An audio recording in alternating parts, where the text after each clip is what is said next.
I'm just worried. You mentioned that special envoy who bungled the messages, actually, took Iran shopping back to America, really, Steve Witkoff.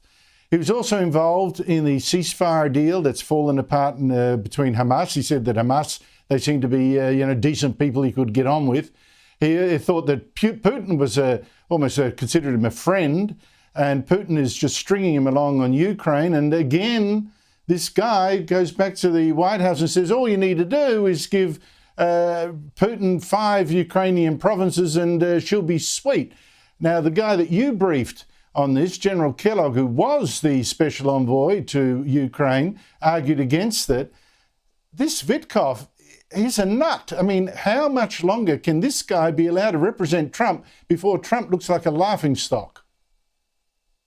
Yeah, well, it's been well reported in the United States, and Mr. Witkoff, most people who do know him and have a relationship with him thinks he's a pretty good guy. That's the first thing people tell you.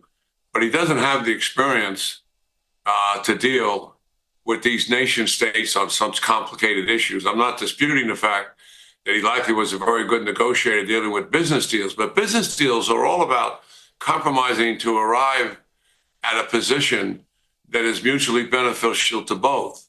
That is not what's involved here.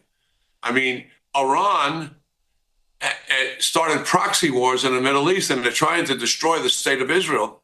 The supreme leader just said that yesterday. The president has fully supported Netanyahu on dealing with Hamas. They've gone back in there. They got a new chief of their IDF. He's applying a different strategy. He wants to occupy 4 different buffer zones in Gaza, not go in and do raids and then get out, occupy them, move all the people out, and kill as many Hamas as they can.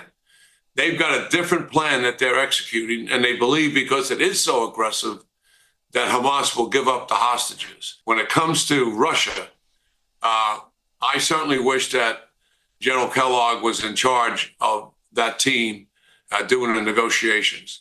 Because I say again, our negotiating there shouldn't be trying to facilitate some kind of a compromise between Russia and Ukraine, which is beneficial to both parties. Ukraine is an ally, a partner.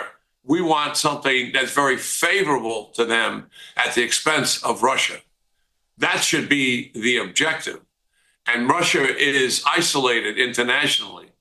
They have committed the war crimes. They have committed genocide. They have kidnapped thousands of children. They are right now, as we speak, conducting targeted airstrikes against civilian population. And we saw what happened there on Palm Sunday. We apply pressure to get what's favorable to Ukraine to end the war. And if that doesn't happen, then we upgun Ukraine. We slap the toughest sanctions that are possible on Russia to finally, once and for all, cripple their economy, because it's going to shut down people from buying their oil and go after their central banking system. I do wish that Kellogg was back in there, but that decision has been made and that train has left the station. We are where we are here. I'm still hopeful, though, Andrew, and for the sake of your audience, that this thing is going to work out, because I think Putin will play into our hands, because he is a bully, he is a thug, he's a hard-nosed, and he's trying to negotiate to get concessions that'll make Ukraine vulnerable. And what I'm advocating here, publicly and privately, it is time now to get tough with Putin, begin the crippling sanctions, and upgun Ukraine. That will get his attention.